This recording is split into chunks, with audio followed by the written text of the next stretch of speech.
ലോകത്തിന്റെ ഏതു കോണിൽ പോയാലും അവിടെ ഭാരതീയരെല്ലാം ഒത്തുചേരുമ്പോൾ മറ്റൊരു ഭാരതം ഉണ്ടാകുന്നു എന്നതിന്റെ മനോഹരമായ ഒരു കാഴ്ച കാണിച്ചു തരട്ടെ. ഇത് ഹോളിയുടെ മനോഹര ദൃശ്യങ്ങളാണ്. ഇന്ന് ഓസ്ട്രേലിയയിൽ നടന്ന ഒരു മനോഹരമായ ചടങ്ങിന്റെ ദൃശ്യങ്ങളാണ് പ്രേക്ഷകരെ കാണിക്കുന്നത്.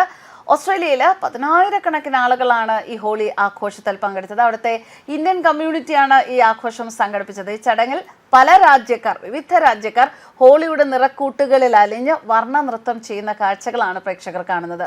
നമുക്കറിയാം, ലോകത്തൊരു ഭാഗത്ത് യുദ്ധം നടക്കുകയാണല്ലേ, പക്ഷേ മറ്റൊരു ഭാഗത്ത് ഇന്ത്യയുടെ പരമ്പരാഗതമായ ആഘോഷങ്ങൾ, അതിലൂടെ ജനം ആനന്ദ ചുവടുകൾ വയ്ക്കുന്നത് ശരിക്കും മനസ്സിന് മനോഹരമായ ഒരു നയനാനന്ദകരമായ ഒക്കെ ഒരു കാഴ്ചയാണ്.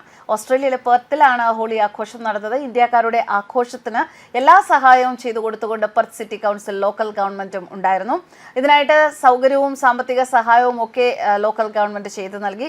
10,000-കണക്കിന് ആളുകളെ ഉൾക്കൊള്ളുന്ന സർക്കാരിന്റെ പുൽമൈതാനം ഹോളിക്കായി തുറന്നുകൊടുത്തു എന്നതും മറ്റൊരു സന്തോഷകരമായ വസ്തുതയാണ്. ജനം ഇത്തരത്തിൽ നിറങ്ങളിലൊക്കെ മുങ്ങി ആറാടി നൃത്തം ചെയ്തപ്പോൾ പല രാജ്യക്കാരും പല വർണ്ണക്കാരും ഹോളിയുടെ നിറത്തിൽ അലിഞ്ഞ് ഒന്നാകുന്ന കാഴ്ചയാണ് കാണാനുള്ളത്. ഇപ്പോൾ ഹോളി ആഘോഷങ്ങളുടെ ചുമതലക്കാരനായ ഇന്ത്യൻ കമ്മ്യൂണിറ്റിയുടെ ഭാരവാഹി മനീഷ് നമ്മളോട് വിവരങ്ങൾ പങ്കുവയ്ക്കുകയാണ്. ISWA Holi celebration is the biggest Holi celebration in Perth. The whole community joins us for a fun-filled day with the colors, with the water rides, with the DJ, Bollywood songs, delicious food, and a fun, family-friendly event, non-alcoholic event. So yeah, it's a great event to be part of it. So we are really proud to organize this. Last year Arunji organized this. This time I am the event coordinator. So yeah, we're really proud as a management committee to have everyone here, and we are thankful to everyone. Just this one day only, on Sunday. What about today? ISWA Management Committee. Indian Society of WA. The expenses fund is mainly the City of Perth has supported us, and we are raising some revenue from selling of the rides, and then also we are getting some revenue by selling of stalls. So it's a mixed bag.